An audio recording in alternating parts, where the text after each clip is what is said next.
Good afternoon to everyone joining us from India and Asia, and still a good morning to those who are joining us maybe from Europe. Welcome to today's Your Access webinar on the 2026 Marie Sklodowska-Curie Postdoctoral Fellowship Call.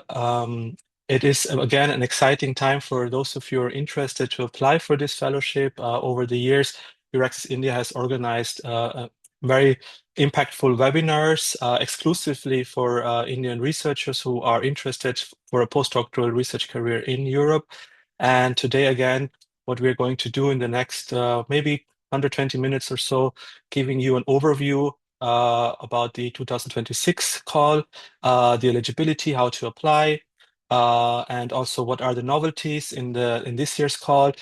We also have some excellent speakers invited today.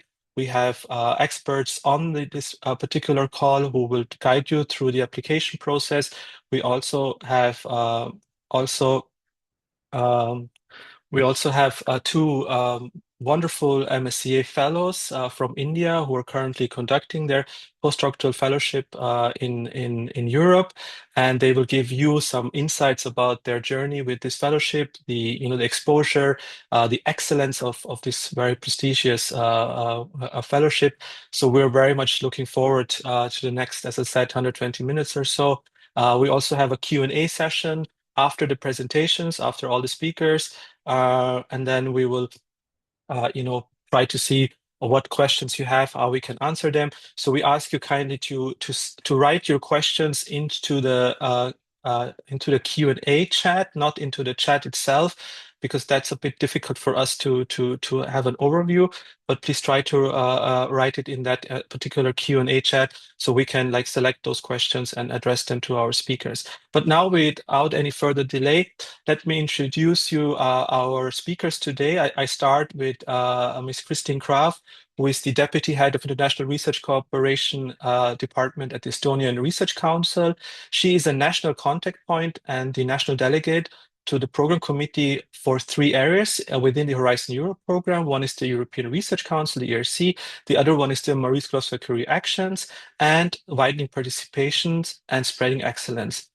As an NCP, as we call it, a national contact point, Christine consults clients on proposal preparation and project implementation. She pre-screens applications and organizes communication and training events. And as a program committee delegate, she is in charge of consolidating national positions on draft work programs. Christine has a background in IT and adult education. A very warm welcome to you, Christine. Thank you so much for joining us again. And I will also briefly just introduce the other two participants, speakers today. One is Dr. Vicky Nandal, who is currently MSCA Postdoctoral Fellow at the Institute of Physics of the Czech Academy of Sciences in Prague, Czech Republic. I will introduce him later a bit more. And Dr. Shweta Mishra, who is currently doing her postdoctoral fellowships at the Tampere University in Finland. So both of them will, also tell you a bit more about their experience with this prestigious world-class fellowship. Once again, a very big welcome to everyone. And Christine, a big pleasure to hand over the mic to you. And thanks. Dear Samrat, thank you so much for this kind introduction. I trust that you can hear me. And I'm now sharing my slides. And as the introduction said, we are all here to talk about the Marie Sklodowska-Curie Postdoctoral Fellowships 2026 call. I have the pleasure of joining this webinar for the second time. I was also here last time, so it is an immense pleasure to talk to this audience, because India is one of the most successful countries regarding applications for the MSCA Postdoctoral Fellowships call. So I hope that I can help you with my slides to prepare you for applying this time, and giving you all the links and details that you need to be successful in this call. So just a very, very brief introduction. I know that MSCA has a very strong brand of its own, so people know MSCA Fellowships. But just to remind you that MSCA Fellowships are part of a bigger program. It is called Horizon Europe, and it is the European Union's research and innovation programs that last for 7 years. We are closing into the last year of this current fellowship, this current Horizon Europe program. The program lasts from the years to 2021 to 2027. And after that, we will see another framework program. MSCA, the Marie Skłodowska-Curie actions will remain, but I can already tell you that there will be changes in how the instruments are designed. So, of course, there will still be postdoctoral fellowships, but the details might change. So very exciting times ahead to keep track of what is changing and to be part of these discussions, and later to inform applicants of how the new schemes will look like. But for 2027, we are still in the old Horizon Europe, and also, of course, for 2026. So today, I'm going to speak about the postdoctoral fellowships, but just as a reminder, we have also doctoral networks, staff exchanges, co-fund and Choose Europe for Science schemes, and MSCA and Citizens. And there are opportunities for Indian researchers also among these other schemes from 1 to 4. So you can find, for example, open positions for doctoral candidates and open positions also for postdoctoral candidates funded through the co-fund scheme and in the EURAXESS portal. So the EURAXESS portal is the most important place to find these opportunities. But for the postdoctoral fellowships, I would say these are this is the flagship scheme under MSCA, and the postdoctoral fellowships give young researchers the best opportunities to grow and to become independent, successful researchers, because they provide the opportunity to come out with your own dream project and to execute it in the host institution of your choice. MSCA is a program that is designed to help researchers' careers. So the focus is not only on research as such. The postdoctoral fellowship is not only about carrying out research, but it is also, and maybe even to a larger extent, about training through research, but also training by giving the applicant experiences and skills that are needed at later stages of their career.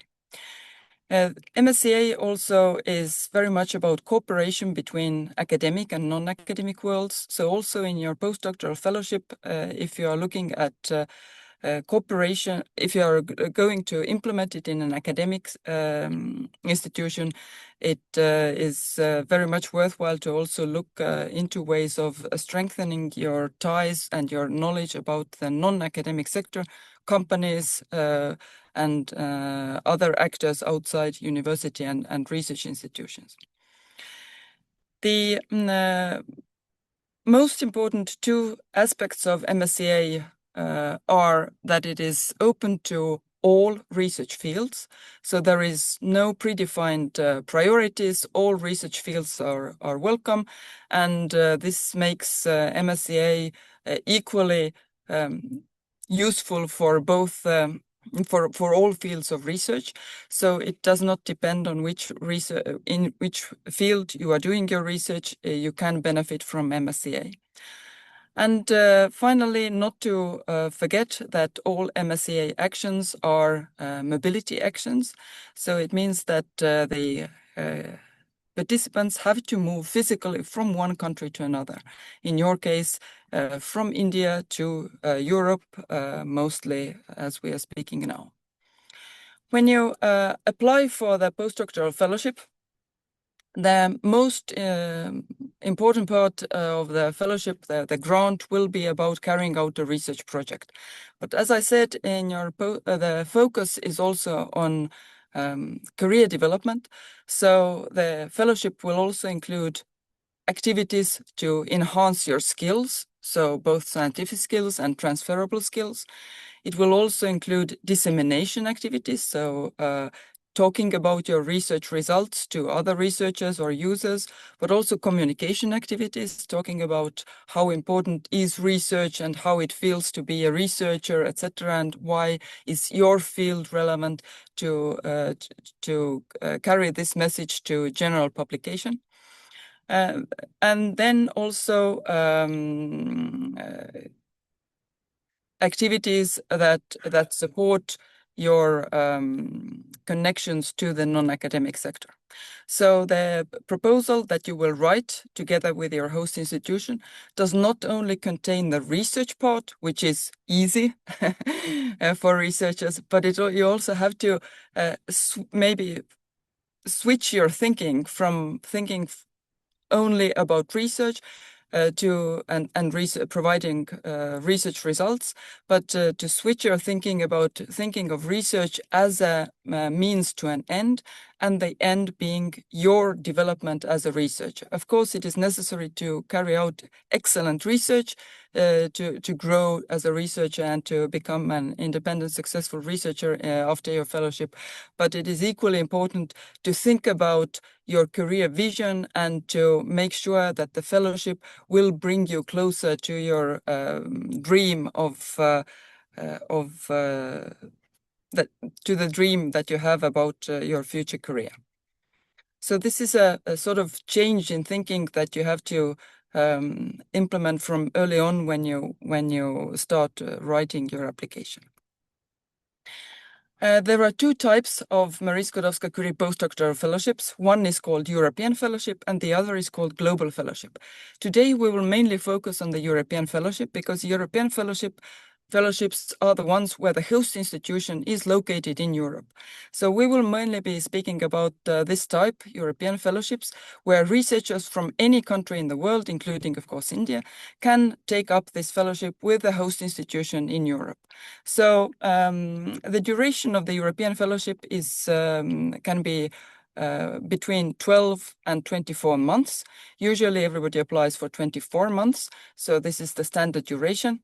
But if for some reason you opt for a shorter one, it is not in any way discriminated, but not also preferred. So you can easily go for 24 months and choose the duration only, a shorter duration only if really there are aspects in your maybe career or personal life that prevent you from carrying out the full 24 months. We will not so much be talking about global fellowship because global fellowships are meant for researchers who start from Europe and then go away from Europe for up to 2 years and then return back to Europe for 1 year. So the global fellowships are meant for researchers who either are nationals of European Union or associated countries or have a long-term residence in those countries, and they move away from Europe and then back to Europe.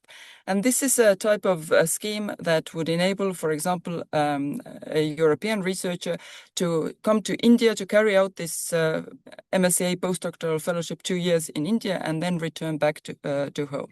But global fellowships, we will, as I said, I will just briefly mention.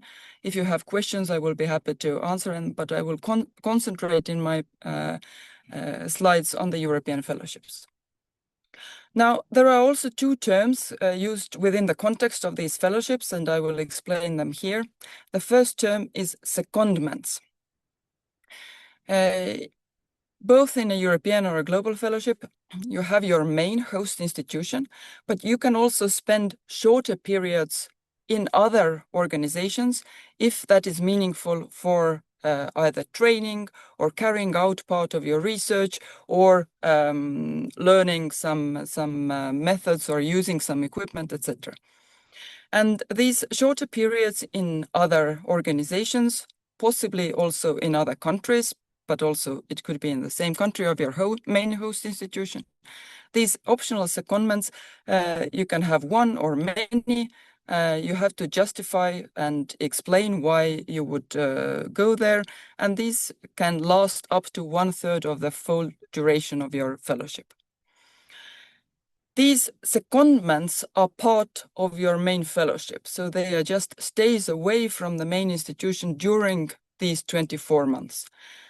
On the other hand, there is also a possibility for a placement, and the placement, the duration is up to 6 months, and this is on top of your normal fellowship.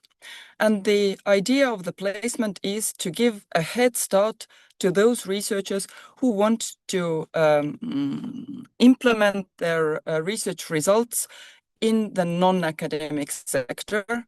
And these 6 months can be added to the normal fellowship, and you can, they also fund it. And this placement can take place in a non-academic organization, but only in Europe. So the secondments can take you in any country in the world, but placements only in Europe and only in a non-academic sector organization. So let's imagine that you go for a fellowship that lasts for 24 months in a university, but your research is closely connected to research-intensive companies that implement the results. So you can already in your application, you have to include this 6 months additional time in a company, for example, in Europe. And you will also have to include this organization and information about the organization in your original application. And of course, you need an agreement with this non-academic sector organization. So just to wrap up, standard European fellowship up to 24 months can include secondments, and you can opt for additional 6 months if you want to carry out research in a non-academic sector outside the main host institution in Europe. So I have been talking about Europe, but what does it mean in this context of the Marie Skłodowska-Curie Fellowship? So the target countries for the European Fellowship are, of course, the 27 member states of the European Union. I will not list them here, but also countries that are in Europe or even close to Europe, not physically in Europe, that have associated to the framework program. So in addition to the 27 member states shown here, these are the associated countries that also are treated as equally to the member states in the context of the European fellowships. So they are countries that are European countries, but not European Union member states, such as United Kingdom, for example, Norway, Switzerland, but also countries that are located maybe also outside Europe. So you can see also here countries like Egypt and Tunisia that are also eligible countries for you to choose when you are applying for a European fellowship. I will now go further and explain the application and the application process. So the application to the is submitted to the European Commission. It is evaluated, and later the successful applicants will be granted and funded centrally from the European Union, from Brussels. And the applicants are the postdoctoral fellow, the potential fellow, meaning you, together with your host institution. So there are very few requirements about the host institution. The host institution can be any organization in Europe that carries out research, that has the conditions for your research and a suitable supervisor. But there are quite a lot of conditions for the applicant researcher. The applicant can be of any nationality, except, as I mentioned, for global fellowships, but also research related to nuclear research. There also these restrictions apply. When you apply, so at the deadline, you must be in possession of a PhD degree, and you must not have had more than 8 years of research experience after obtaining your PhD degree. But from this 8 years, if it applies to you, if you obtained your PhD degree more than 8 years ago, you might still be eligible because you can deduct all time that you spent outside research. Any career breaks, any working outside of the research sector, but also if you worked in a university and your job involved research, teaching, administrative duties, you can deduct the part that was not about research. But of course, you need to prove it with documents. So research experience up to 8 years, but extensions are possible.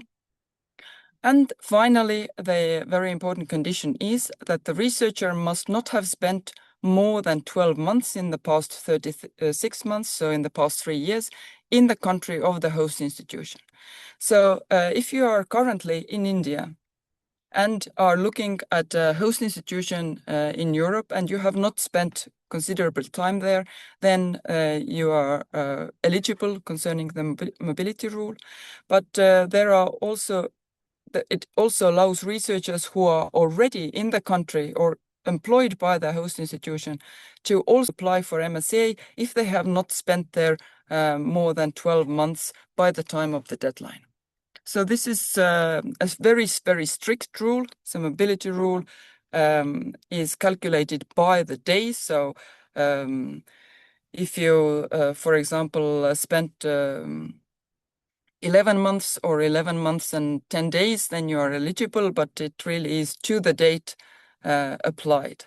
So mobility is very important, and also your eligibility conditions in possession of PhD, but not more than 8 years, plus, of course, the deductions. The funding of MSCA Postdoctoral Fellows is based on unit costs, and it is based on unit cost per month. So for each month, you take the bottom row and you multiply it by the number of months that you will spend in the host institution, usually 24.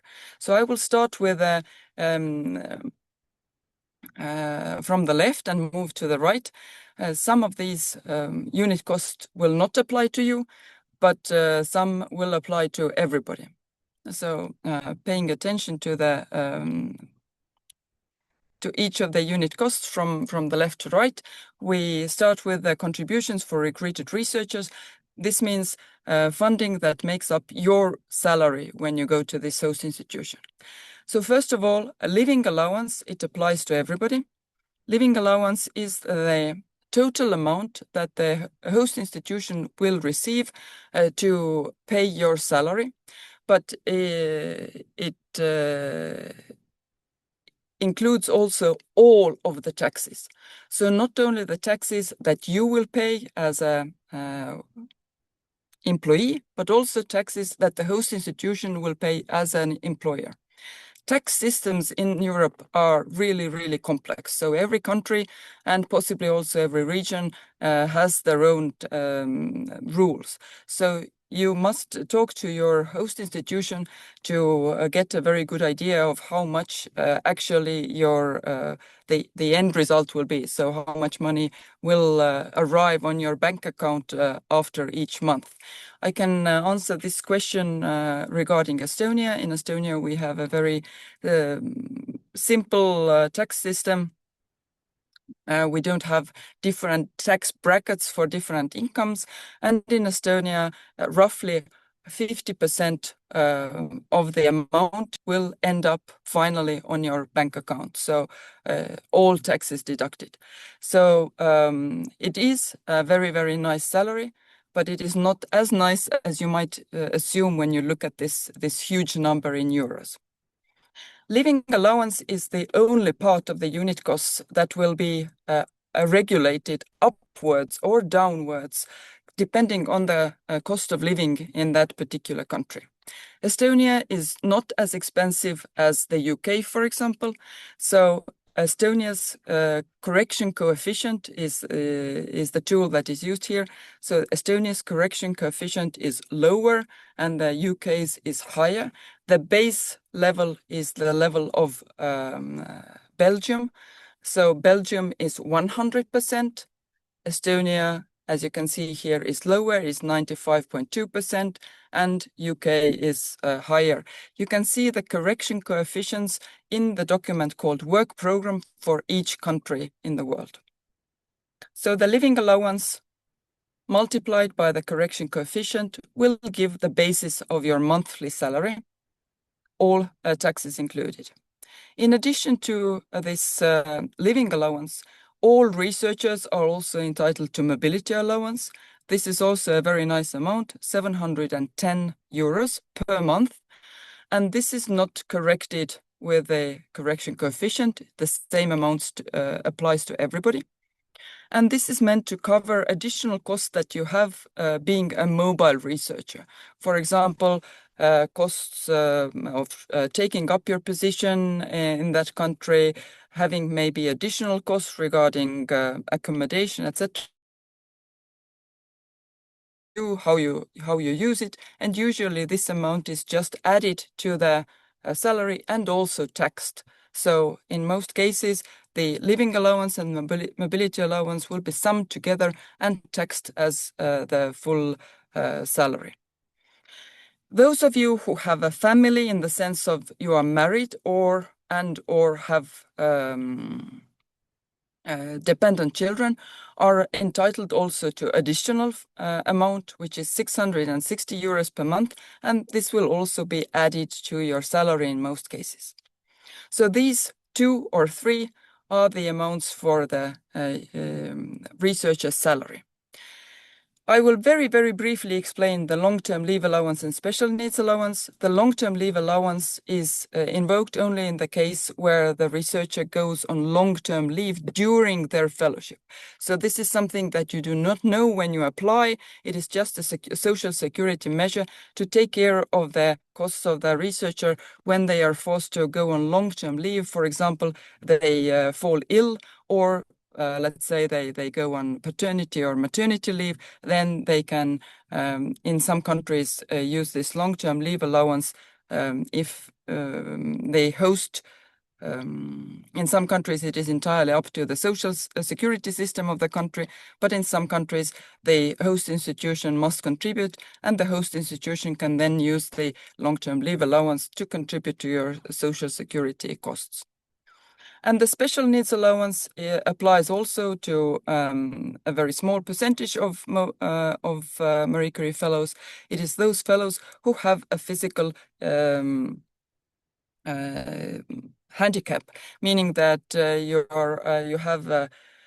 you need maybe a wheelchair to get around, or you need a special software because your eyesight is limited, etc. So these needs can be covered from this allowance, and also you don't have to think about it during your application phase. But if you are successful, if this is granted, then you will have a separate application together with your host institution, who will help you calculate the amount that you are entitled to get coverage from the European Commission for these cases that enable also people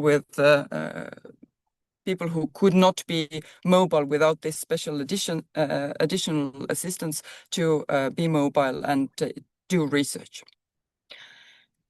These are the amounts for researchers. They will be paid to the host institution. The host institution will have an employment contract with you and pay your monthly salary based on these amounts. In addition to that, there are also institutional unit contributions. These are the amounts that also the host institution will manage on your behalf, and that will cover all the other parts of your grant, meaning all the activities, all the research costs, etc. So the research training and networking contribution, 1,000 euros per month for that whole duration of your fellowship, is the amount that you can use for carrying out your research, doing your dissemination activities, traveling to conferences and to secondments, etc. So all of this has to be covered from this amount. You do not have to present a detailed budget in your application, but it is very much worthwhile to discuss this part with your host institution to make sure that you will be able to really carry out what you are planning to do.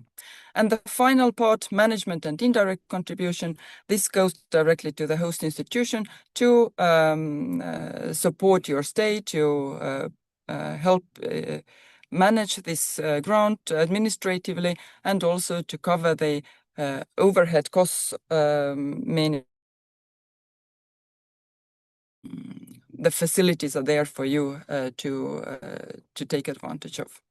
So institutional unit contributions and the contributions for recruited researchers, altogether they make up your fellowship amount, and this will be managed by the host institution in case your proposal is successful.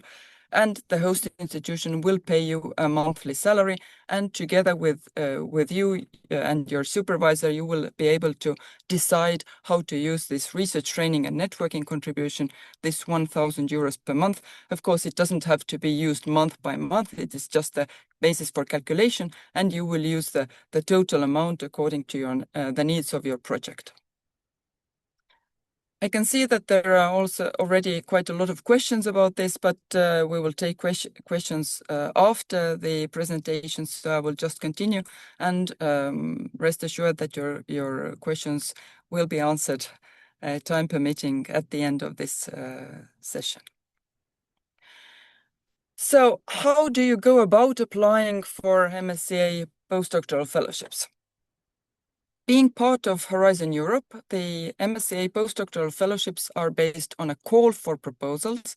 This call for proposals not will open, but did open on the 9th of April, and the deadline for submitting proposals is on the 9th of September 2026. The call for proposals is published on the Funding and Tenders portal of the European Union, together with all the other calls for Horizon Europe and also other funding programs of the European Union. The budget for this call is close to 400 million euros, and it is divided between the European and global fellowships, so that the European fellowships have the lion's share of the budget, and the global fellowships have a smaller budget, because the demand for global fellowships is always much lower than for European fellowships. And the funding also happens via this portal where the call for proposals is published. In the call for proposals, there is a link to the submission system, and you will use this submission system together with your host institution to get access to all the documents and to upload your application and to submit it.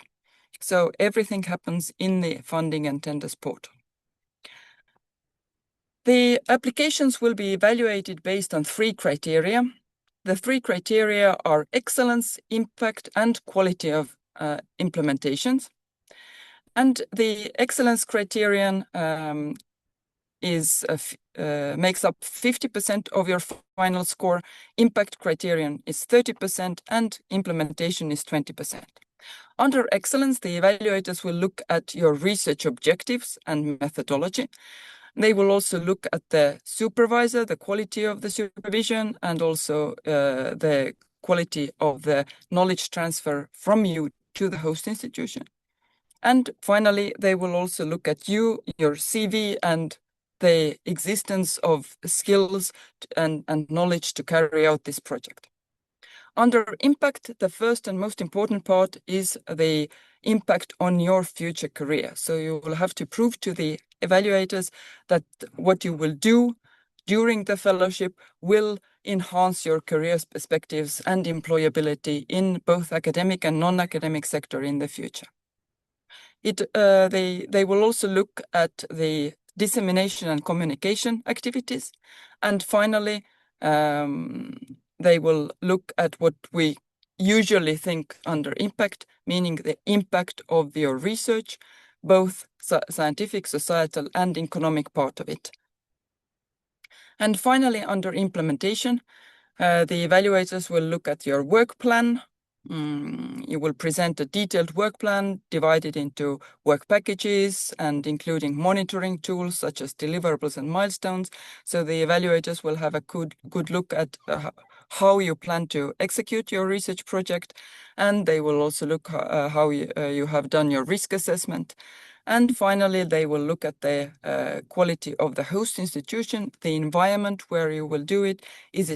Does it have all the necessary equipment, for example, and knowledge, and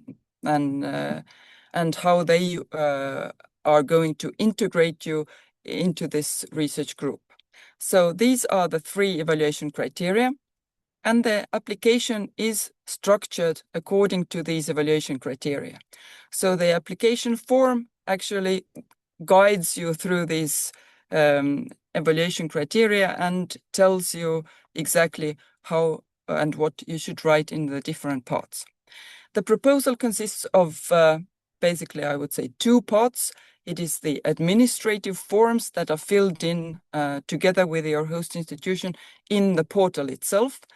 So filling in the forms in the portal, they consist of the general information, information on the participants, budget, ethics and security, etc.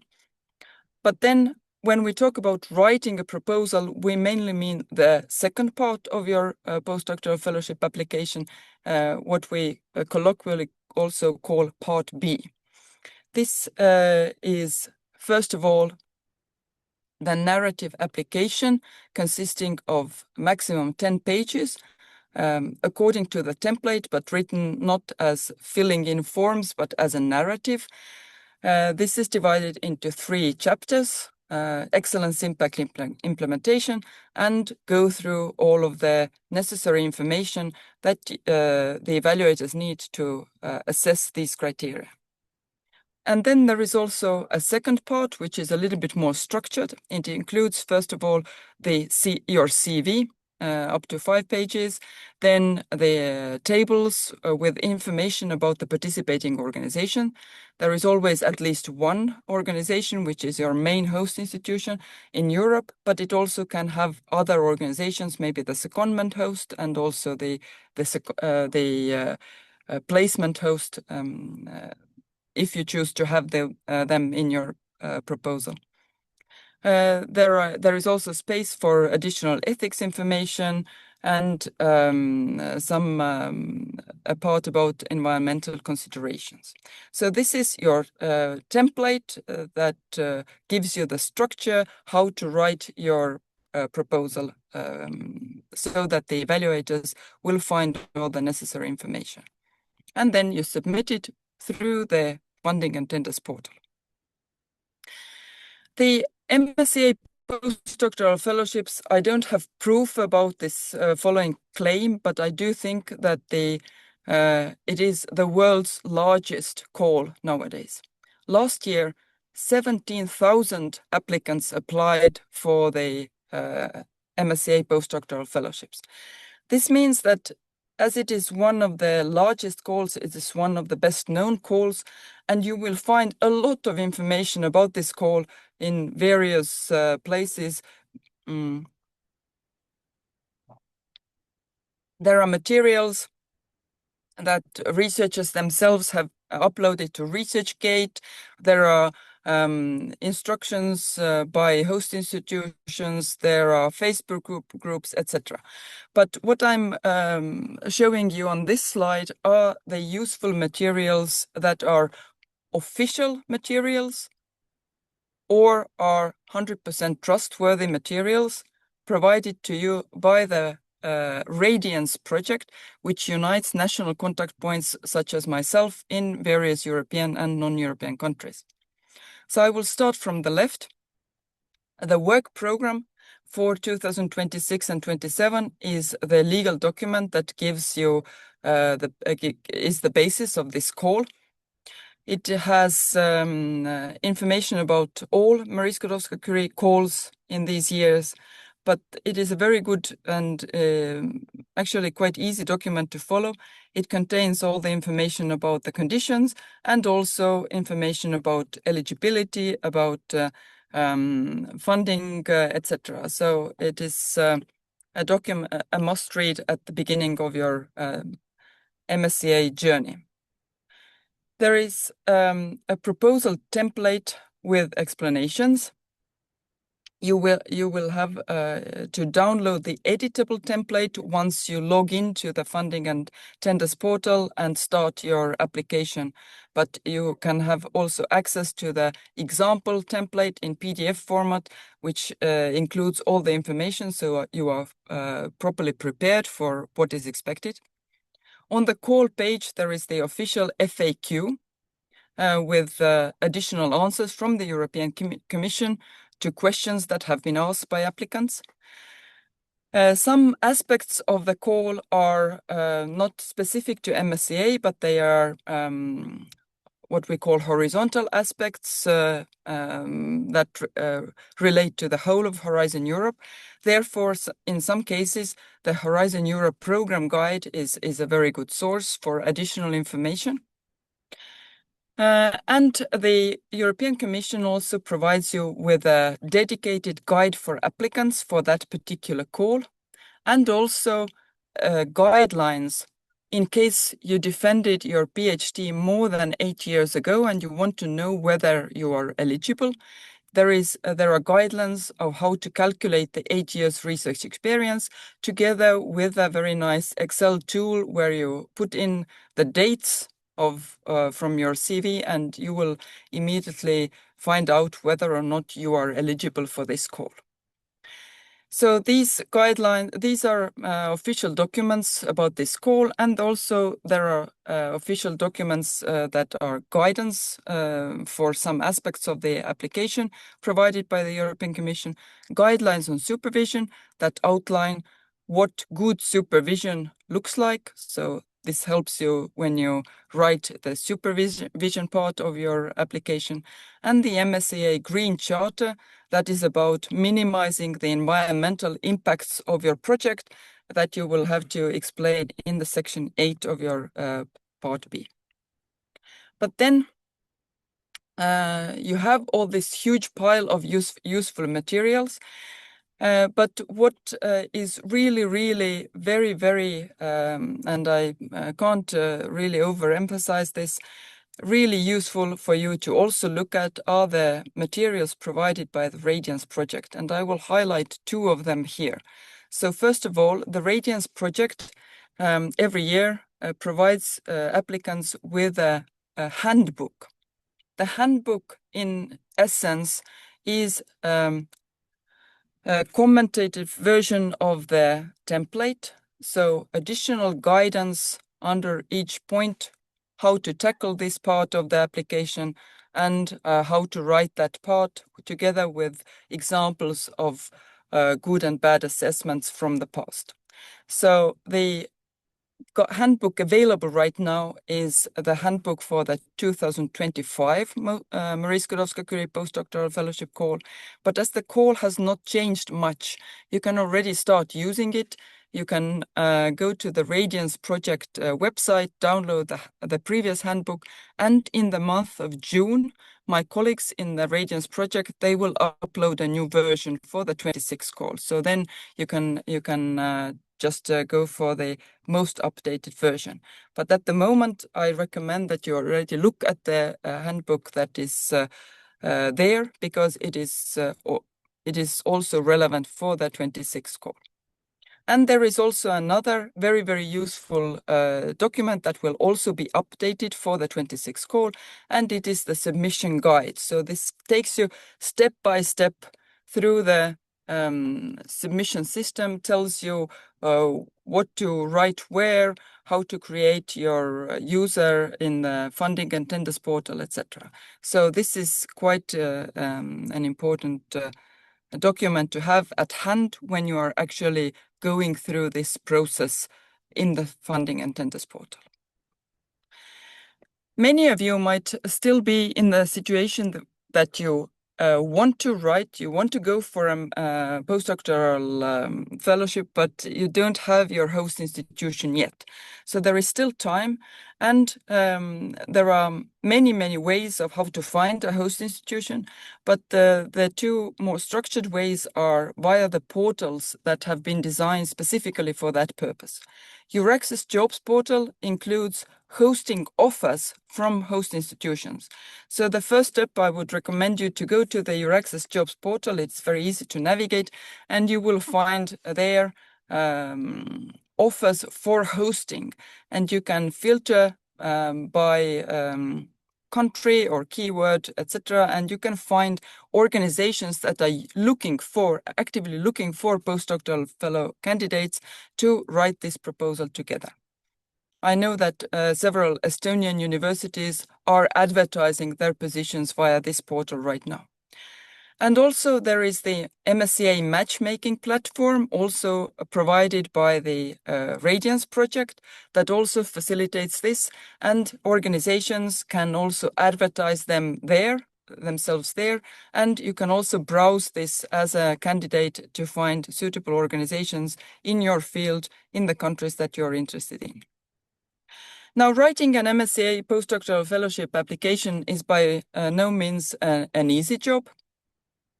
Because although the materials are very clear, it is a very straightforward process, but the competition is just very tough. Especially last year, the success rate of European fellowships fell from the usual around 15% to below 10%. And that is because the number of applications in today's world has just risen considerably. We see that phenomenon also on national level, and we see that in other parts of Horizon Europe, people are analyzing why it is like that. And often they think that AI might contribute, but there is no specific proof about it. Nevertheless, whatever the reason, you must prepare yourself for a very, very tough competition. The European Commission publishes every year the cutoff rates of postdoctoral fellowships. And here in this table, you can see how many points were needed in different evaluation panels of the MSCA fellowship to get funding. So the green part indicates that you basically needed this year 95 points, or in some cases even more, out of a total 100 to get funded. But let that not discourage you, because in some cases you can have more than one chance of funding with this one MSCA postdoctoral fellowship application. The second chance of funding is already built into Horizon Europe. It is a mechanism called ERA fellowships. And if your host institution is situated in one of the countries that is labeled a widening country, and that includes Estonia, and also one of our speakers is carrying out their research currently in Czech Republic. Czech Republic is also a widening country. You can check the list of widening countries, and in case your host institution is located in a widening country, you become automatically eligible for an ERA fellowship. So this it works as follows. All unfunded high-quality MSCA proposals with host institutions in the widening countries are grouped together, and based on then the priority list, based on the scores, the best of those can receive exactly the same funding, but just from a different part of Horizon Europe and with a different label. So this is a very, very effortless, extremely nice way of getting your funding as a second chance, and the results of the ERA fellowships are announced at the same time as the results of the MSCA fellowships. So you don't actually need to do anything The only thing that you do is to make sure that in your Part A of your application form, you clearly indicate that you are interested in participating in this ERA Fellowship Call. But this is a small amount. It is 8 million, which is a big amount of money, but it only funds approximately 35 top-ranking proposals. But there is additional funding available in some countries or in some regions or even in some organizations all over Europe that is based on the Seal of Excellence. So the European Commission, after evaluation, awards a Seal of Excellence to the best projects, the projects that score above 85% of the 100 of total. The Seal of Excellence in itself is not funding, but it is the European Commission has encouraged member states or regions to find other funding sources to fund these very good projects so that there will be no additional evaluation in most cases. These schemes are very, very different. There is a whole website of different schemes that are implementing Seal of Excellence for MSCA Postdoctoral Fellowship. Estonia is one of the countries that is implementing it, and me being here, I take the opportunity of very briefly also informing you about the Estonian Seal of Excellence scheme, that you might find similar schemes in also other parts of Europe. So for Estonia, we use this Seal of Excellence scheme since 2023.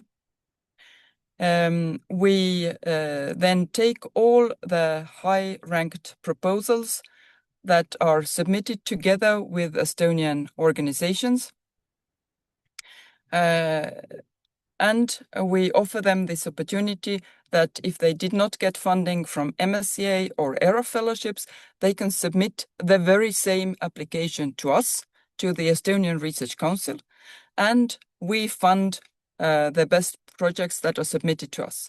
So every year we fund almost the same number of fellowships, like the ERA fellowship funds for the whole of Europe. So around 30 fellowships are funded by the Estonian Research Council, which means that if you apply, for example, with an Estonian organization, the chances of getting funded are very, very high. If you pass the evaluation threshold, you get a high score, then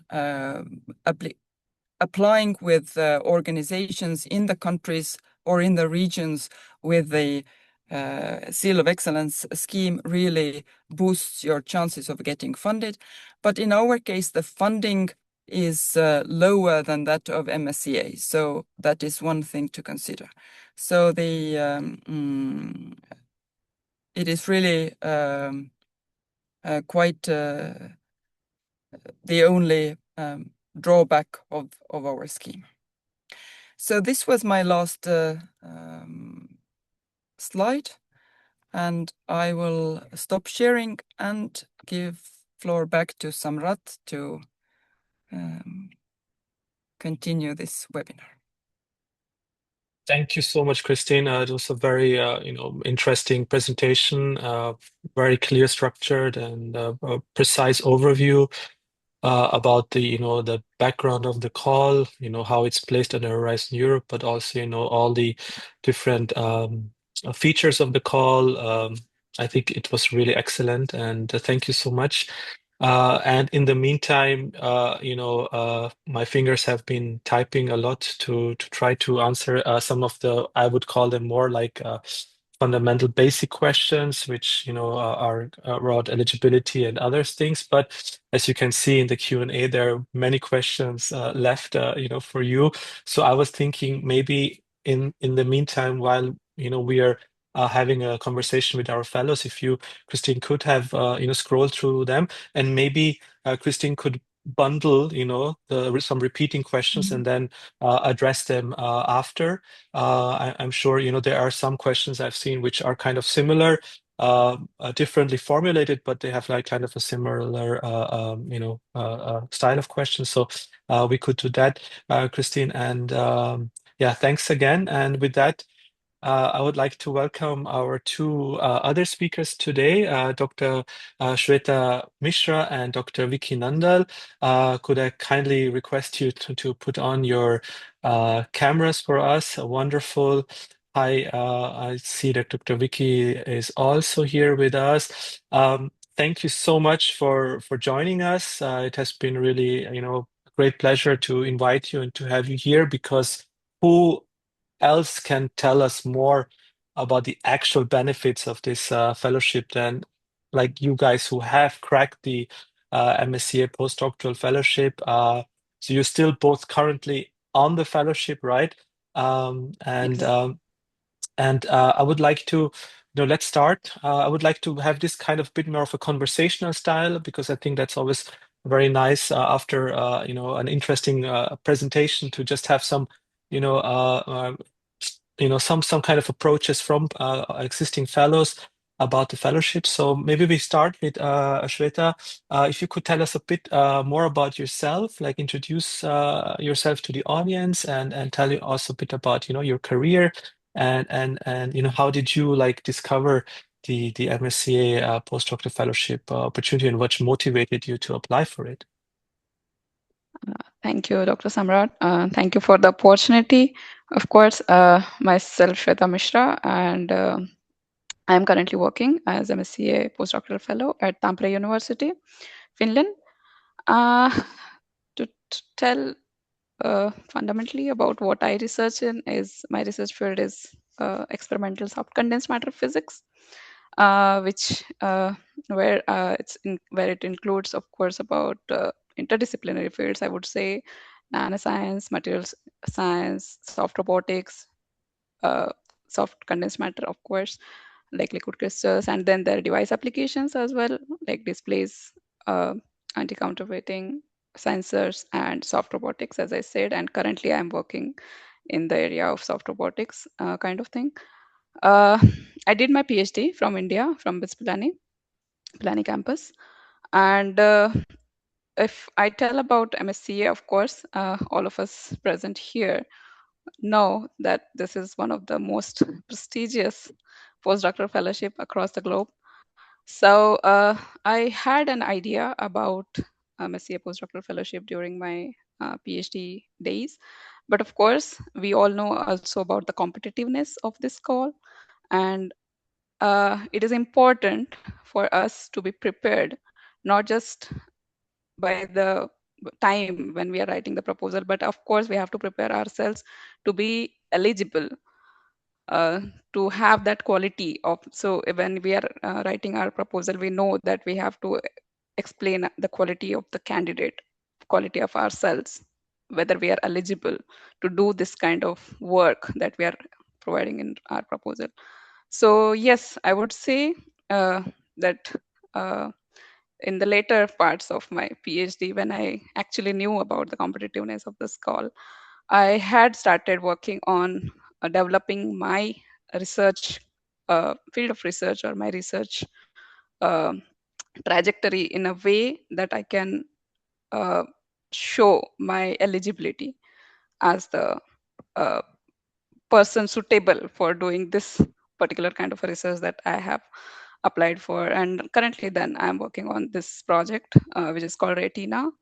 You can get the information from, everybody can get the information from this MSCA website. And this is also about a combination of what I have done during my till my PhD and what I will learn as a postdoctoral fellow in Tampere University. So yeah, that's about it. Thank you so much, Shweta. And Vicky, if you could also introduce yourself to the audience and tell us a bit, about your research, and also like what motivated you to apply for this fellowship. Yeah. Okay. Hello, everyone. First of all, thank you very much, Samrat, for inviting me for this. I mean, for giving this opportunity, so I can share my experience with all the upcoming fellows or the people who are like applying for that. And I also thank like Christine. Christine like clarified a lot of questions like which people usually had like I also had many questions like which people are writing right now, like in the chat box. Like I also had such questions. I also attended similar like webinar, and I clarified like a lot of my doubts that time. And Shweta also, like I also met Shweta in last one conference, like last month in Brussels. So we had conversation like about this research and like a technical and non-technical as well. And can I share my slides? I want to share slides and show something. Right? Yeah. Is it okay to share? Yeah, of course, of course. Okay.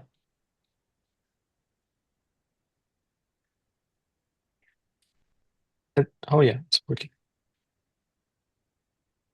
So can you see my slide? It is, I think it's coming up. It's there, yeah, yeah. Okay, okay. Okay. So in this, I prepared slides so I can share my journey, like in this fellowship. So first of all, I'll share something like how I started my career and now like how I approached towards the Marie Curie Fellowship. So I did my BTech from Kurukshetra University, and then I did my master's from National Institute of Technology, Himachal. Then I worked as an assistant professor in one of the private college in Gurgaon. Then I applied for the PhD, and I did my PhD from IIT Delhi from 16 to 21 November. Then just after that, I moved to Japan for my first postdoc position. That time, I was not aware much about the MSCA. Like I asked some of people, like I want to apply for this, but some people told no, this is very tough. You should get some experience and all. So I did not apply that time just because that time also it was very competitive. People used to say it's very hard to crack and all like that. Then I moved to this postdoc position in Japan, National Institute for Material Science. Then during the postdoc, I also visiting faculty lecturer at the University of Tsukuba in Japan near the NIMS. Then in my first year, after finishing first year of postdoc, I discussed with some people and I got to know like I can try for this fellowship. That time also I had doubt like I may get it or not because the selection percentage is very less. It's like 10 to 15% that time.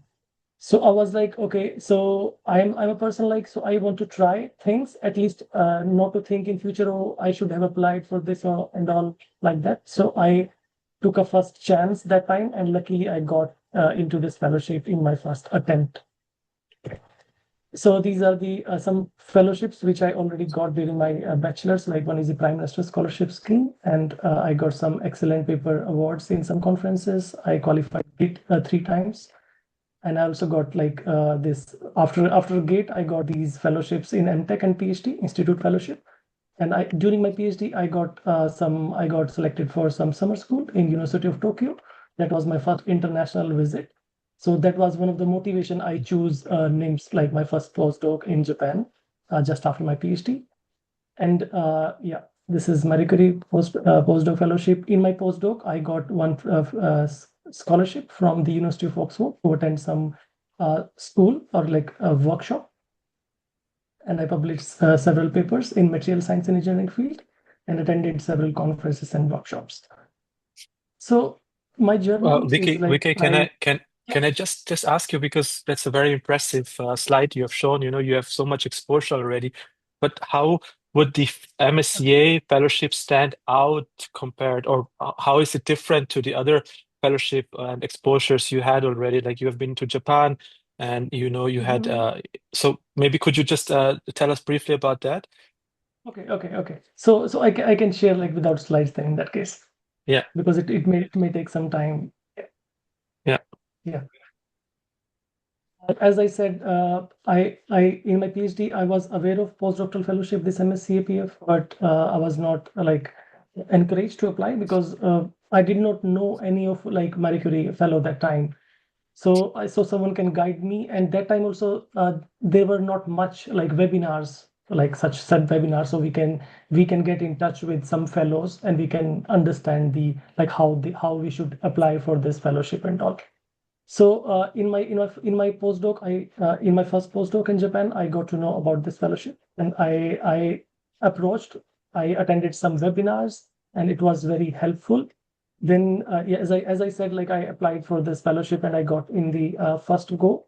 So my advice to the upcoming fellows or the people who want to try this fellowship, I just want to say, just at least try this and find the best host which is suitable to your profile, as well as it is not exactly same like what I'm doing in PhD, I will do similar in my, for example, in this fellowship. It should be something like two-way knowledge transfer between you and your host supervisor. So you should write your proposal something like that. So you will learn something from your supervisor, and your supervisor also should learn something from you. Like some, so there should be something like that. Your proposal should be like, because we have some area in this proposal, like we have to discuss briefly about like this two-way knowledge transfer, especially, and as well as like how to approach, like keep contacting your I mean your after selecting best host for you, then you should like there should be like more iteration in your proposal, like communication with your supervisor, or if there is some grant office in your host institution, you should approach them on regular basis so that they can give you ideas like what you should improve in your proposal. Because in this proposal, it is not only about excellence. Excellence is 50%, then how you're going to implement and how it will impact your career. So that is also has like 30 and 20 percentage. So Yeah. we have to very careful when, like, we should not think about like, because in many for example fellowships, people only ask about excellence, like what you're going to do, what is your proposal about. They don't care about like implementation and impact. Yeah. So in this proposal, we have to be very careful about the implementation and impact as well. So that is also like has a huge. Let me bring also. Thank you, Vicky. Yeah. Let me bring also Shweta Yeah. into it. Shweta, so how is it shaping your career? Like Vicky already told, that he didn't know about it in the beginning, but then he was exposed, and the people were telling him it's very tough. It's not everybody can apply. You have to be very excellent in your. And then now Vicky already went into the advice and tips. Like what is important when you're drafting a proposal. But we also want to hear from you. Like, your journey has been, of course, different to his, but at the same time, how has the fellowship, shaped your career so far? How is it different from the other experiences you had in academia? And, maybe you could also come in with some, thoughts on that. Yeah, sure. So if I said, of course, this is my first postdoc. So after I completed my PhD in 2023, I came here to Finland for my postdoc with Professor Haojang. And because we have this 12 months mobility rule in MSCA-PF, I applied in the same year, and fortunately I got it. So it's an honor. If I tell about shaping my career, MSCA actually is not just about scientific excellence, I would say. It also gives you the knowledge and opportunity to work beyond science. I'm talking about science because I'm working in the field of science. So it's not just about how you do your research inside your laboratory, but it's also about how you network with people, not just from your community, not just the scientific people, but also the general audience, how you address the general audience, because not everybody knows about what uh, chemicals you are using in your laboratory, or what kind of connections you are doing in your laboratory. But so it is also important for you how you can communicate your result with the general audience. So it gives you this ability to communicate, not just scientifically, but also with the general audience. One thing I would say is it also gives us, as Vicky said, it's a two-way knowledge transfer. So it also gives us the uh, the opportunity to learn the new skills in the field that we are working on. But what I feel most important about this MSCA postdoctoral fellowship is it gives you the independence to think, to organize, and to implement, to pursue your goal. So to when you are going towards your goal, when you are whatever goal you have, may it be academic or may it be science, industry related, non-academic, anything that you want to pursue, MSCA does not bind you to be in academia. It gives you, I would say, the wings that can take you beyond academia. So it gives you not just the hard skills that you want to learn, that you are probably a percentage of you have already gained a percentage of expertise being a PhD student, but it give you the opportunity to master those skills, but it also gives you the opportunity to learn the soft skills that you need to communicate outside of your academia. Yeah, so that is what it has given me as well, if I say, because it as Vicky also mentioned, that we uh, met month ago in Brussels for the annual conference of MSCA members. So uh, there I learned a lot about how much of career opportunities MSCA actually opens up for you, and how good that could be. You just don't have to think that okay, I'll be a scientist, I'll be a professor, and then go on. So yes, I would say it helps you network and go beyond academia. Thank you, Shweta. We could now go back to what already Vicky started with, how did you approach the proposal? What was, your strategy? Where did you find support? Where can you find support? How important it is to work together with a post-institutional supervisor. So maybe Shweta, you could, continue to tell us this, and then also Vicky could, come in with his experience. So maybe Shweta, you could just tell what was your strategy here, and Yes, sure. I would suggest to all the attendees who are aspiring to apply, be prepared with the clear vision of what you want to do. Do not sit, draft, and then go on correcting that. Okay, I do not like this part, and then I will change it, and this and that. You should have a very clear goal that I would like to work on this particular research aspect that could improve not only my expertise but also the science of your field. And regarding so this was my approach. I have sat down with my professor. We have first clearly formulated a plan that we would like to work on this, which of course includes my expertise from my PhD, as well as what I can learn from the host institution. And then we drafted the plan about the excellence section, of course, which is also linked directly to the implementation section, where you give the timeline of your how you will pursue that work, and what are the risks that come with when you are working. Of course, there are risks involved, so how you tackle them. The most important part, being a scientist, I would say, is to write the impact section, because you as a young researcher, as very I would say a noob in this field, I would say I have really no idea how to address the economic and societal impact of my research outside of academia. So you have to come up with a very good, I would say, and actually everybody knows how your research will impact the society at all, but important thing is how you formulate it, how you show to the referees, to the reviewers, that yes, your research is important. It would take the science not only on the next level, but it will also benefit the society. And how you will disseminate those results so that society knows, yes, you are working in this field.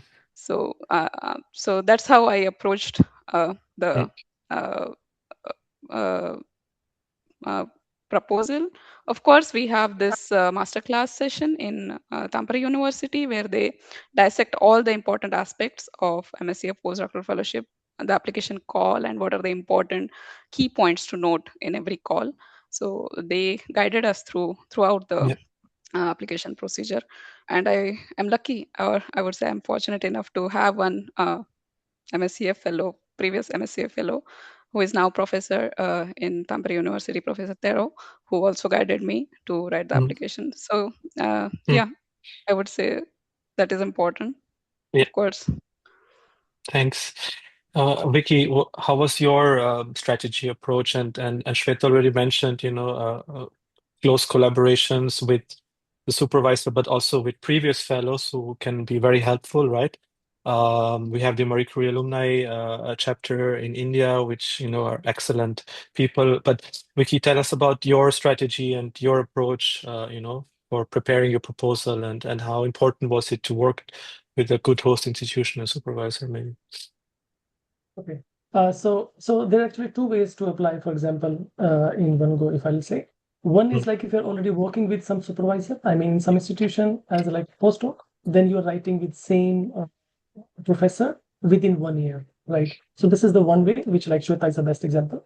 And the second one is I can say me, because I didn't know my supervisor before. So I was working somewhere, then I wrote to him, like, I have this plan, and this is my profile, like my background, research background, and how I'm going to contribute new in your lab, for example. Like I was experimentalist. In my first postdoc, I had a little bit experience of machine learning or artificial intelligence. So and my supervisor, he was also completely experimentalist. He did not have any experience with for example, artificial intelligence. But there are some people in their laboratory, but not the main host supervisor. So when I contacted him, I wrote clearly 1 page of, for example, cover letter, like I am this, and my field is this one, and this is my CV, and I want to contribute in your lab through this fellowship. I would like to apply for this fellowship, and I'm going to contribute in this area, for example, designing of new material through using the machine learning and artificial intelligence. So when he read it and he contacted me back, like, okay, so he's also interested, and we can add something new. So there is one more point, like we have to see like how it is going to like impact the society, for example. In impact section, we have to mention clearly, as Shweta also mentioned.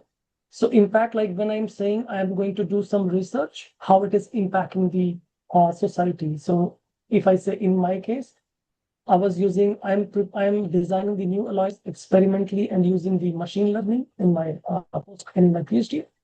So how I design my proposal, for example, in excellence part, like I want to use machine learning to design the alloy, which will be helpful for health.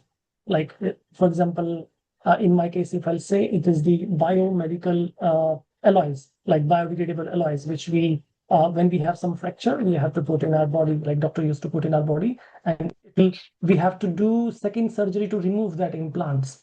So when I wrote my proposal, I clearly mentioned, like in my proposal, if like after when it will be successful, so we will able to create some alloys, so it will dissolve in body. So we no need to do any second surgery, which will definitely reduce the cost of the patient and pain as well, because they have to do second surgery to remove the rods if it is steel or titanium. So in my case, it's like a biodegradable and it's biocompatible. It will dissolve in body. So when the reviewer will read that, so they will have idea, okay, so there is no such material, and they will see my research background. I have a same expertise like in designing, in the material point of view, and they will understand the clear point of view. Okay, so they're going to solve this problem, which is the major problem in health industry. So that is also very important. We have to say very clearly like how it is going to impact, like socially or like economically to any country or the world or like public. Yeah. So that this was the one of the point which I taken care of during the application. Okay, great. Thank you both. I think we could just move to the last part of the session with you, because we also want to then dive into the Q&A session, and then I also hope that you both can also like contribute to that. But before we start with the Q&A, I have a final question to both of you. Is like, of course, from your point of view, can you give to potential candidates who are today listening to this session your key advice, the tips, what they should really be careful about and what they should look for, like just like something maybe you didn't know that time, and now after you're realizing, wow, this would be a great tip, because as you said, it's a very very competitive fellowship, and it needs a lot of clear idea, it needs a lot of preparation, and it needs a good network. But just if you could give your key advice to our attendees, Shweta, I would ask you, please. Thank you. If you give me a chance, I would just like to share one slide that I have Of prepared course, specifically for this. Yeah, please, Uh, of course. So,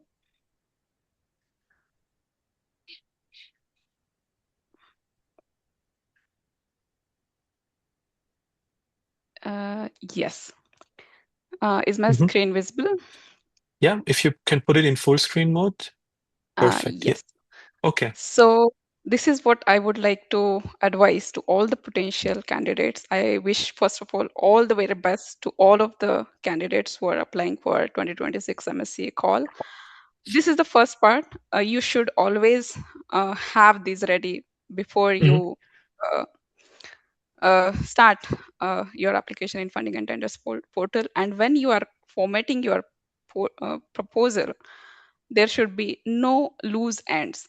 I will try and see is not a good sentence that you mention in your proposal. You should have a really strong, concrete plan for everything that you are mentioning in your proposal. And the most important thing, or the key advice that I would like to give to everybody, is be ambitious in your proposal, but you should be realistic. Mm. It should not be something that cannot be achieved within 2 years. You have to remember that it is a 24-month proposal that you are providing, in which you are also working on developing your skills, soft skills, that I mean. And you are also looking forward to learn something from the laboratory. So you cannot actually write a 5-year thing that you can do in 2-year proposal. So of course you should be ambitious, but you should be realistic. Your literature survey should be really strong when you're drafting a proposal. And the important thing is time. You should really use your time well. Start Mhm. preparing your proposal as soon as possible, and and like refine it. Even you know what you are going to do in the excellence section. That is the easiest part, I would say, to write, because we know exactly what we are going to do. But to refine the other parts, or even your work timeline and everything in coordination with your host supervisor, use your time really wisely and give the time to all the important aspects, not just the excellence, but also to the open science practices, gender dimensions, dissemination results, and how you communicate your results, everything. So you should mention all these things. And the third important and foremost thing is, how Christine also mentioned, is to read all the call guidelines very thoroughly and stick to the guidelines about preparing your proposal. There are little tiniest thing, like the font size, the margin size, and the number of pages, and how you should draft it. You should always take care of all the tiniest possible things before submitting them to the before submitting the final proposal. So yeah, that is what I would like to share from my experience. And again, all the very best to all the future applicants. Thank you, Shweta. Thank you. Very, very good. And Vicky, your what are the final advice you would give to Okay. the attendees today? Okay, so yeah, so like one of the advice like which Shweta gave, I also mentioned that again, like be ambitious, try for it, like go for it. Don't hear people like, oh, this is very competitive, so I will be like, okay, maybe I will apply when I have 20 papers, I'll apply that. So don't think in that way. When I applied, I had just maybe I think 5 papers Mhm. because I applied first year of my postdoc, so I didn't have like any paper from postdoc that time, but I had my sum of paper from the PhD.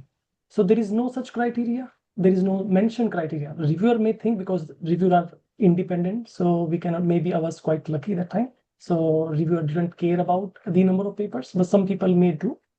But I'll say mostly people they see like what is your proposal? Like, is it solving something? It will be helping some people like your society because it is the public funded money, so it should of course do something for people, right? So like in proposal mention such things, like I'll give like very point-to-point advice, as this is the best time. So start now, or if you didn't start till now, just start now, and choose the right host institution and best supervisor which you can think of. If you know someone, talk to them. If you don't know someone, teach some people. Like write to some professor, like one professor. If he's not responding, after 1 week, you can try some other one. If they are not, because they are getting a lot of such requests, so they cannot accept everyone. So if you're not getting response from someone, don't like just encourage yourself and write to some other professor. So shortlist like 2-3 professors, write to first one, like your first priority, then second priority, then third priority, like that. And focus on the impact, as I mentioned 2-3 times, and as well as career development, how it is going to like affect your career. You have to clearly mention that, like, okay, I want to be professor, or I want to go to this company. So through this fellowship, this will help me in that way.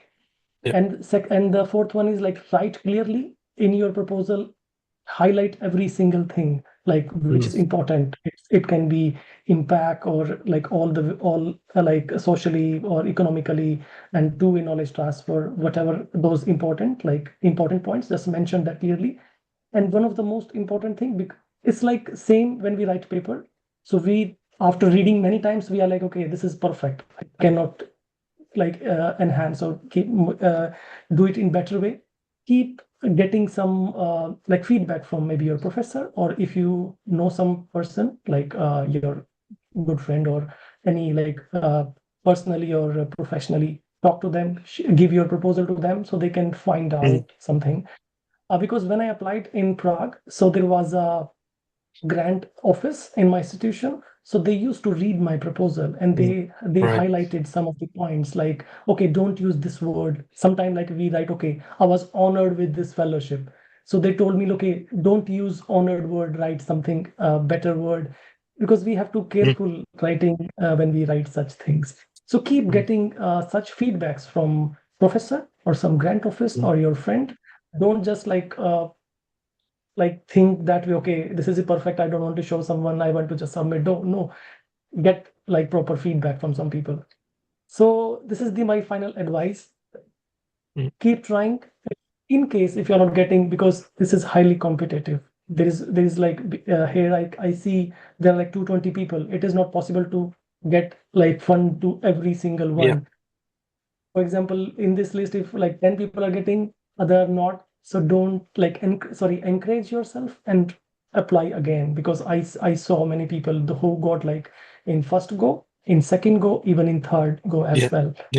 Yeah, so keep applying and like improve your proposal next time. So this is the I want to give this advice. And also one last point I want to mention. As I told, when I applied, I didn't know any single MSCA fellow that time. So I took a chance. Okay, I want to apply for this after hearing some, like attending some webinar like this. So after that, like when I applied, I was lucky enough to got in the first go. And that time, because there were several people around me, those were also researchers, so they were also got like inspiration. Okay, I want to also apply. Like I got it. I should also apply for that. And I'll tell you the number. I informally I guided, or I like give suggestions to around 30-40 people in last 1.5 years. And out of that, like seven people got it in, like 3 people got it in second go, and first one people, like other people got in like in like first, I mean the second go. So it inspires, and now you people got like through LinkedIn or through these kind of webinars, you can with many people. We cannot help every single one, but at least we can give, like, I mean technically, but we can help some way, like how you can improve your proposals by giving some points. So you can talk to some people, like you can talk to us as well. Like in meantime, we can suggest as per our time, we can give suggestions how to improve your proposal, or but please apply. If you're not getting in one time, please apply again. Please, like, do it. Thank you. Thank you so much. Yes, thank you so much, both of you. I think Vicky, wow, impressive that and also how generous you both are with sharing your knowledge and also helping other candidates, and this is, you're part of the Marie Curie alumni chapter, and that's really the role the chapter has to help, and guide and be kind of those kind of mentors for the upcoming potential fellows. So thank you both. I think it was been a really interesting and great session, and to have you, you both have like, a different trajectory, but a lot of similar experiences with the fellowship. And I would like now to invite Christine back to the session. Christine, how are your fingers doing? As you can see that they are a little bit shorter than at the start of the of the A session. lot of questions. I see still there are like more than 40 open questions, and I'm sure you have in the meantime answered many, because it shows that how big the interest is and how well prepared our audience already is. That's also a good sign, because many questions are very detailed already. So, Christine, I don't know, like, would you like to start with, probably you have selected some questions which are very similar across the chat. And then we Yes, I can start with a little bit of introduction and some answers, and then I will rely on the two experts here to help me out with some examples, because I saw a lot of questions about finding a host institution, and one researcher said that he's really frustrated because you're writing emails after emails, you never get replies, etc. And this is something that I hear quite often.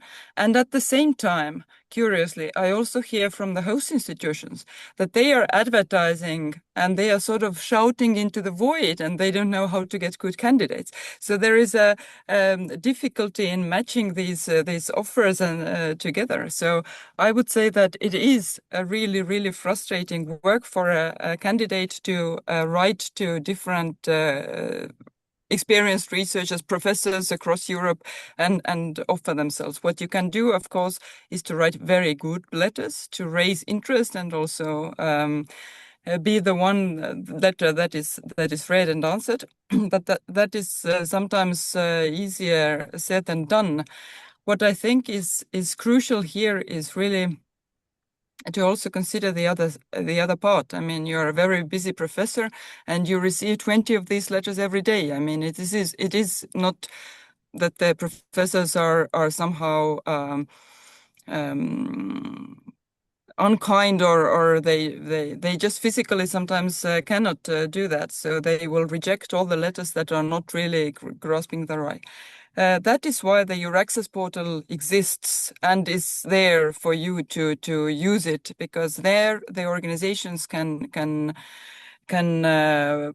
advertise themselves as hosts, and there is a structured way of you to contacting them. Your applications via the portal will not remain unanswered, etc.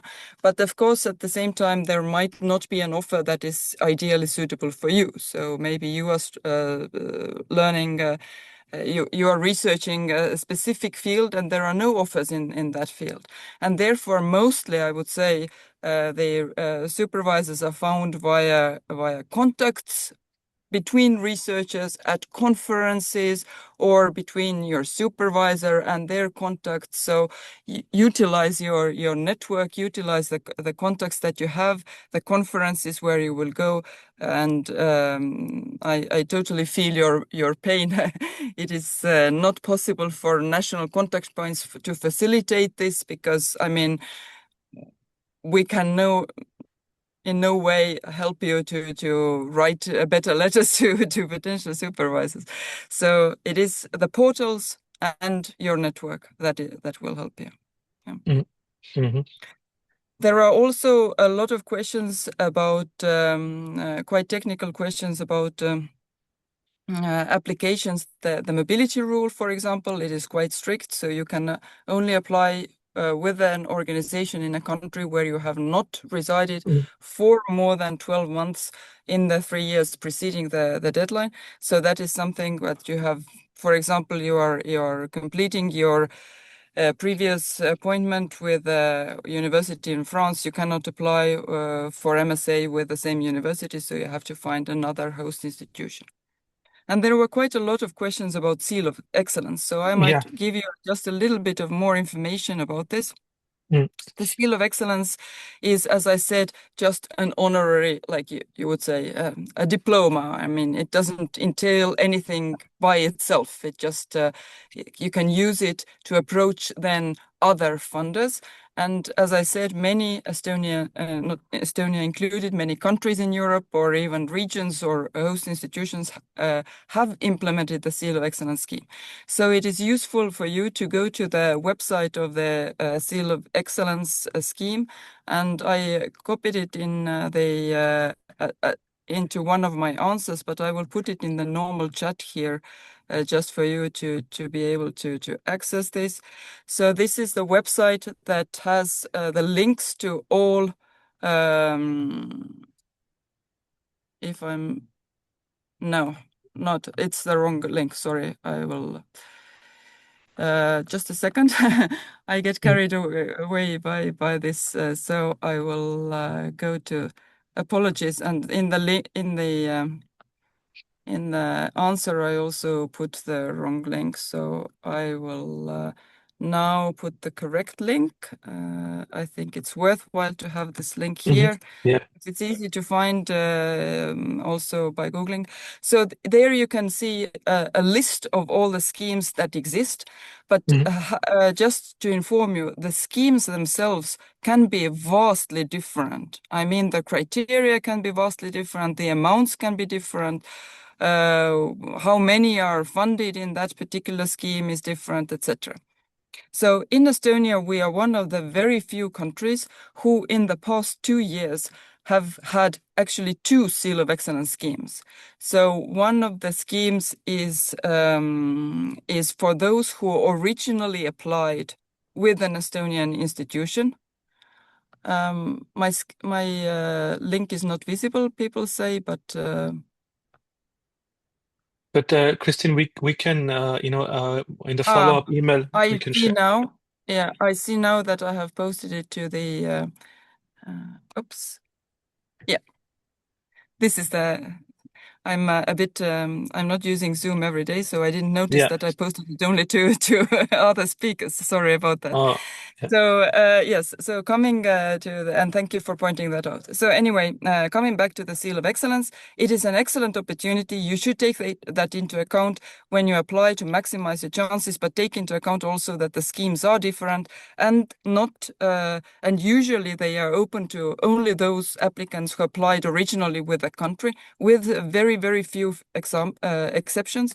Estonia has been that exception for the past 2 years, but next year we are not sure whether we will open it again. We will announce it in good time whether we will open it again to applicants who originally applied with another country. For example, you apply with the UK, you get a good score, you are not funded, you do not get additional, alternative funding in the UK, and then you decide to find an Estonian organization that you take you on with your original application.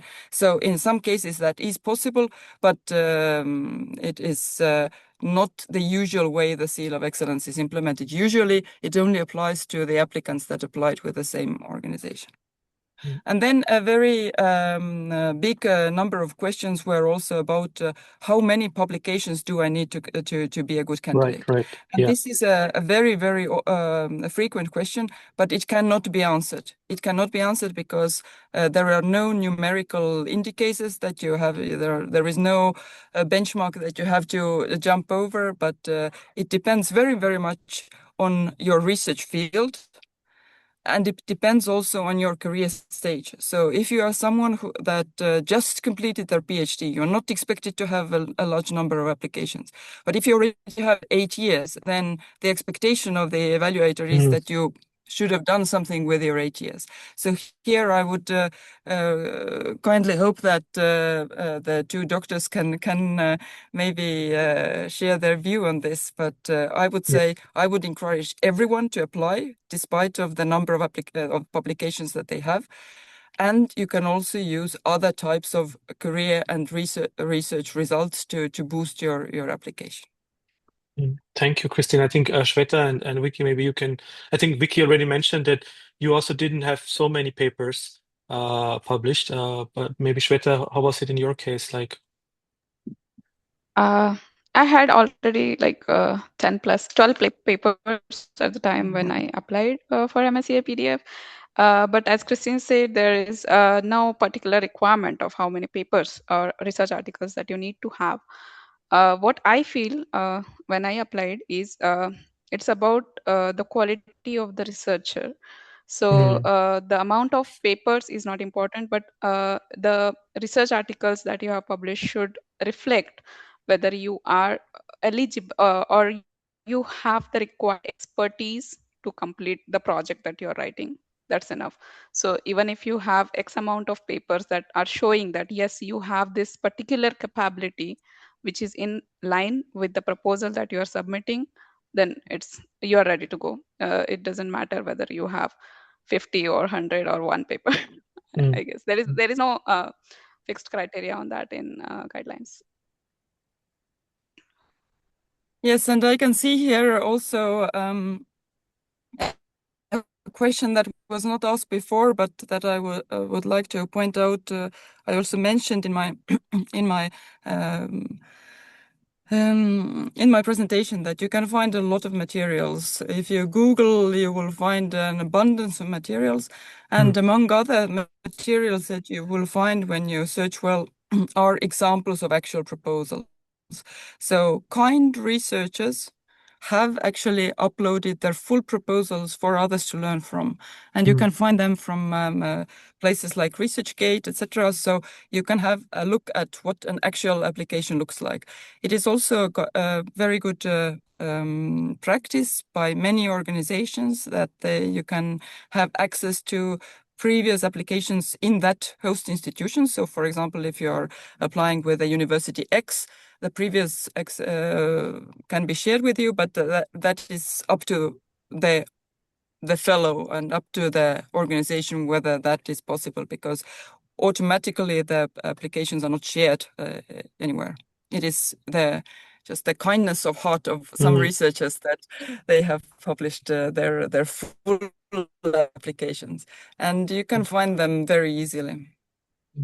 Thank you, Christine. I have one question which we often get is when we present the MSCA Postdoctoral Fellowship is about examples of non-academic host institution and what is required from that institution to host, and also what kind of supervisor is needed, because it's there, that's the option. It can be an academic or non-academic. So maybe I don't know if Vicky and Shweta have experience with that as well. Maybe Christine, could you maybe elaborate a bit more about what does it mean to have a non-academic host institution and some examples maybe? Yeah. As I said, there are no specific requirements of what kind of organization can be your main host institution. But nevertheless, the very vast majority of organizations that host MSCA Fellows are universities or research institutes. But it is not a requirement. It can, in theory, be hosted also by a research-intensive company. The important thing is that the host institution is active in research. They are research-performing institution. So research takes place in that organization. They are not just implementing results provided by someone else, and also that there is a supervisor available, and the supervisor must have, of course, the previous experience and knowledge in the field, but also supervising experience. So it is necessary that the person whom you select as a supervisor is not supervising the very first, let's say, person who is at an advanced level. So this will weaken your proposal if the person is like that. So they must have at least supervised PhD students, and also if possible also postdocs, and they can claim that they are experienced supervisors. Then it's easier for you to write this proposal. But as I said, no numerical indicators of what the organization or supervisor must be. Okay. Yeah. Another question we often get, maybe we could clarify it, about the eligibility. Like if I have not been awarded officially my PhD degree, Can I still apply? That's also often here Yeah. we get. Yeah, this is quite an important question, because in an ideal world, you would have secured your postdoctoral position even before you defend, so you can move smoothly from one position to another. Unfortunately, the world we live in is not the ideal world, and you can only apply with them for a Marie Skłodowska-Curie postdoctoral fellowship if you have your PhD already. So if you have defended and received the outcome that gives you the degree. But in some cases, there are several steps. Like there is the viva, and then there are later on you receive the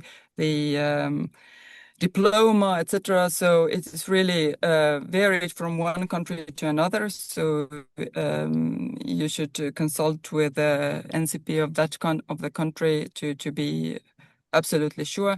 But the easy answer is you must be in possession of a PhD degree in the situation that allows you to say that I am in possession of the PhD degree to apply. So for example, the deadline is on the 9th. So if your defense is on the 10th, then you must wait a whole year to apply, because you are not eligible to apply in this year. Yeah. And then I think one other question which we hear often, and maybe Shweta and Vicky, you can come in here, is about secondments and placements. Like, how important are they in the proposal already, to know that, okay, I will go for secondment, which can be anywhere, right? It can be outside of the EU Horizon Europe associated countries. The placement, I think, is only within the EU member states and associated countries. Secondments can be anywhere in the world. But how important is that to have it in the proposal? And I think maybe Shweta and Vicky, like, you have just recently got the award. How was it? How important was it to have a clear already outlook where you will do your secondments? And yeah, maybe Christine, how important is that part? And then maybe Shweta and Vicky can add on to that. Yes, a very short answer is that it is not important to have it, but it is important to have what it gives you, because the secondment as such is not important. But if the secondment gives you the skills, the knowledge, the training, the access to data, the access to equipment, or the contacts to non-academic sector that you can later utilize to justify in your proposal already the benefit for your career opportunities. All these are important things that will be considered positively in application phase. Yeah, I agree with Christine on. Sorry, yeah, I agree with Christine on this point that because I do not have a secondment in my proposal, but as I said in the MSCA proposal, as I showed on my slide as well, you should not have any loose end. So just to be for the sake that I can get it, it's not the right way to approach for secondment.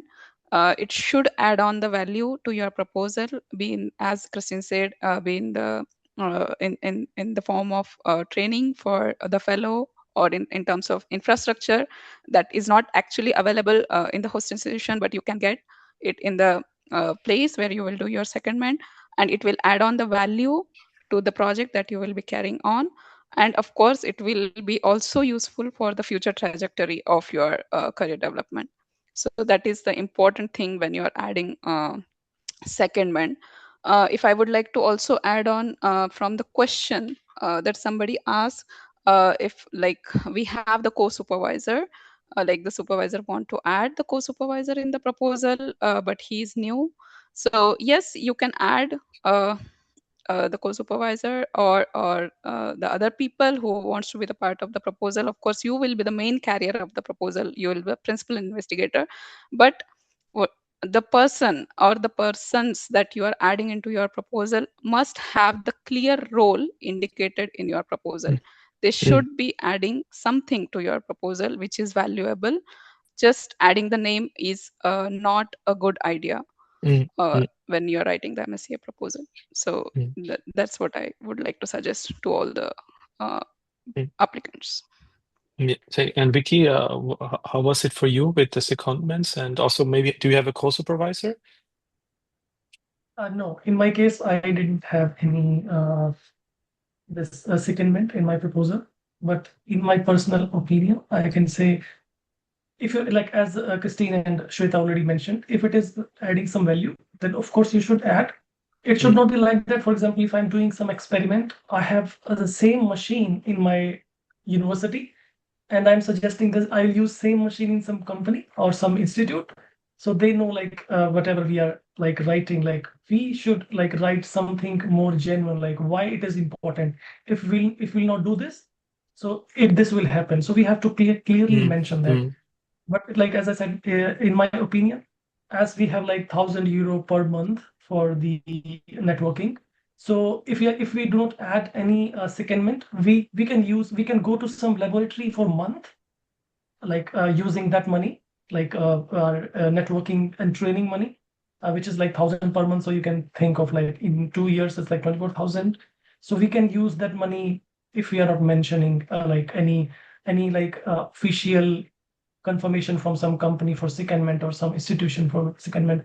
So I prefer if I'll apply again, like if I didn't have a fellowship now, after hearing those things, I'll go for some secondment, but not mentioned in the, if it is not, I don't have at this moment while writing the proposal, I do not have any clear idea why I want to use that. So I'll do it, but without telling here. But Yes, and after agreement with the supervisor, I can go to any lab. Like if after your contacting. proposal is indeed successful, you can also go to other organizations that you did not mention in the application. Longer stays have to be, the project officer in the commission has to agree to this change, because this might already include a change to your original plan. But nevertheless, what we are talking here is about application and making your application stronger. And as all the speakers, we agreed that the secondments can be used to make your applications stronger, but they are not necessary to have a stronger application. Okay, great.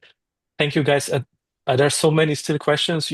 Please, you can reach out to us at india@euraccess.net. We will be happy to, to help you to answer your questions. And I'm sorry if we're not able to answer everyone's questions. I'm looking at the time. We just have 5 more minutes before we conclude. There are a couple more questions, which I know that we get them quite often. One is, about how should the proposal be aligned and related to my PhD, or can it be something totally different? Is that a disadvantage if it's more interdisciplinary, or it's not related to my PhD?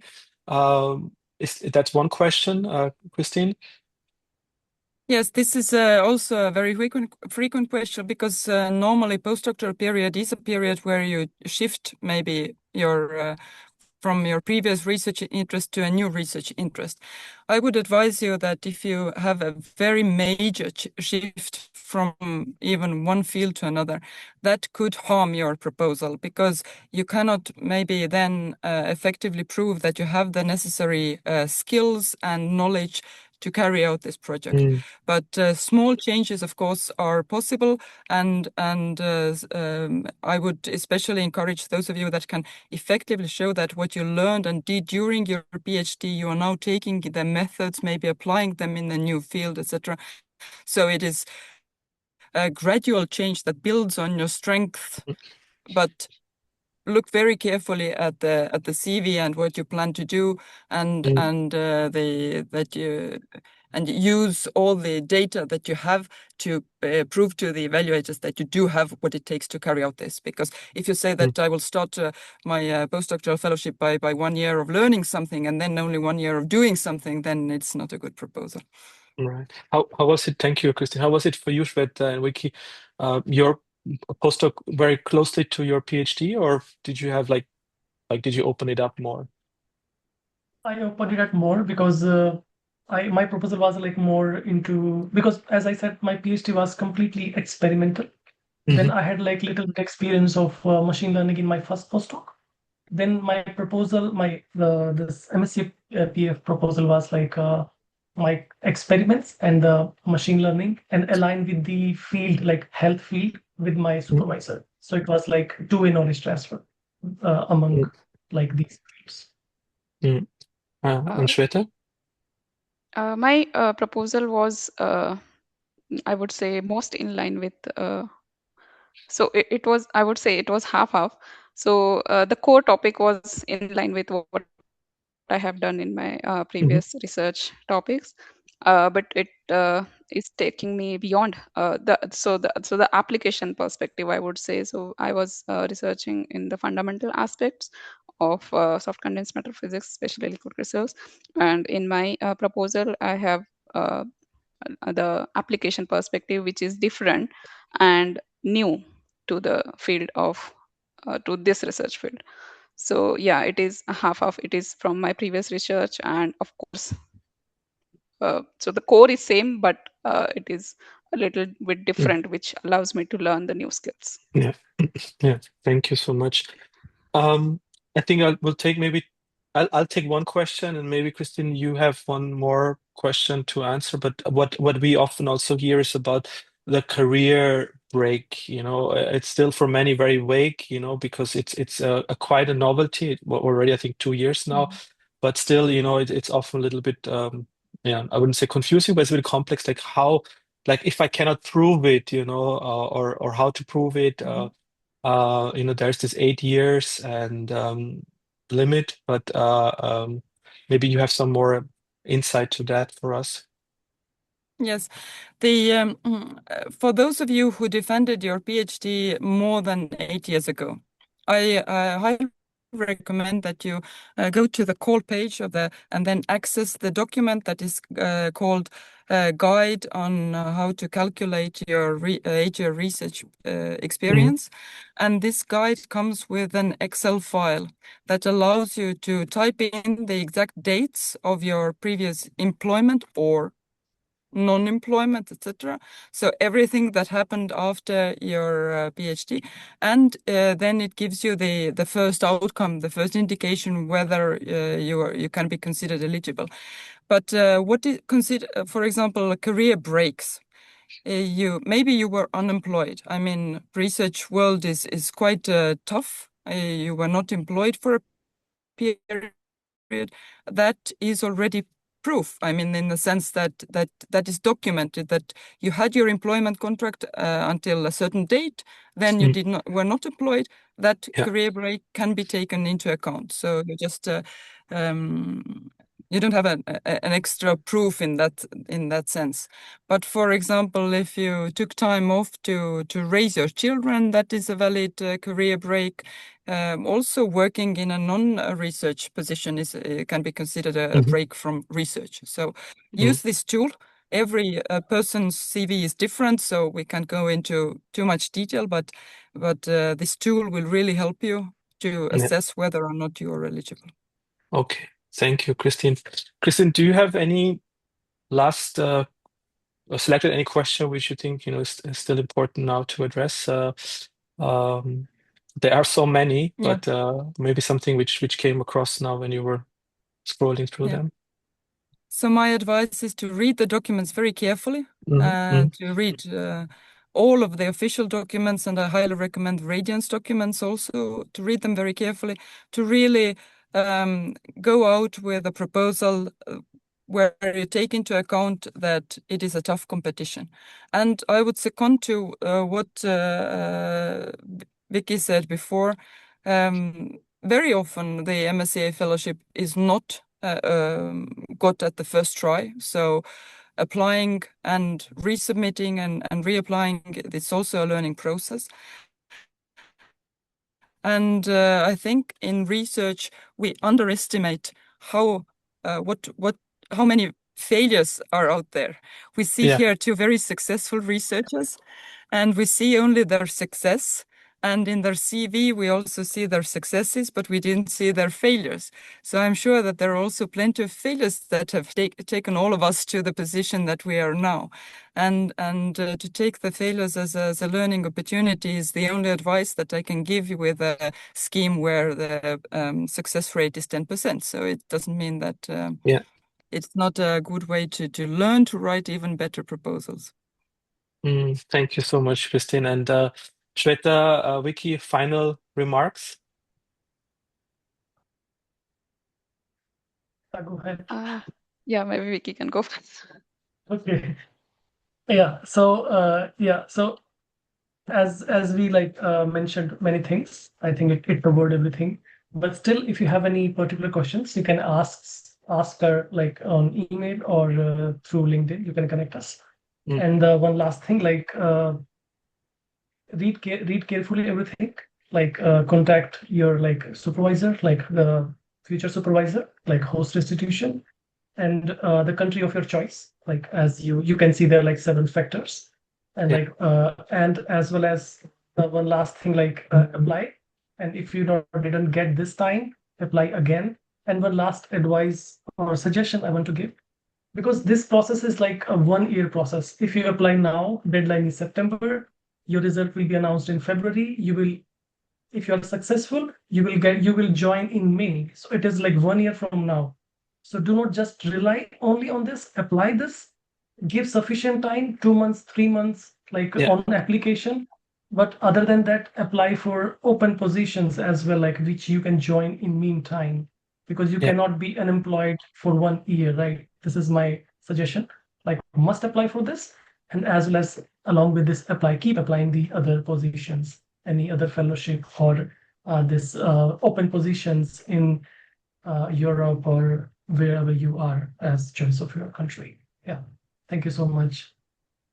Thank you, Vicky and Shweta. Yeah, I would also like to be on the same line with Christine and Vicky, that do apply and do not be discouraged if you do not get it in the first try, but allow yourself sufficient time. Time is the most important thing that I would say. You should use it wisely when drafting your proposal, when applying, and also when you are waiting for your results. Time is the most crucial thing, I would say. And yeah, keep trying. Be excellent in the excellence section and be impactful in the impact section, I would say. And all the very best to all the candidates. I Thank wish you. you really best for your applications. Good luck. Thank you so much. Good luck. An excellent. Let's have one picture quickly together. Okay.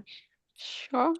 Yeah, that's done. And we're seeing a lot of thank you messages coming up in the chat, and I have to say it has been a great pleasure, to organize this webinar and have so wonderful and expert speakers with us.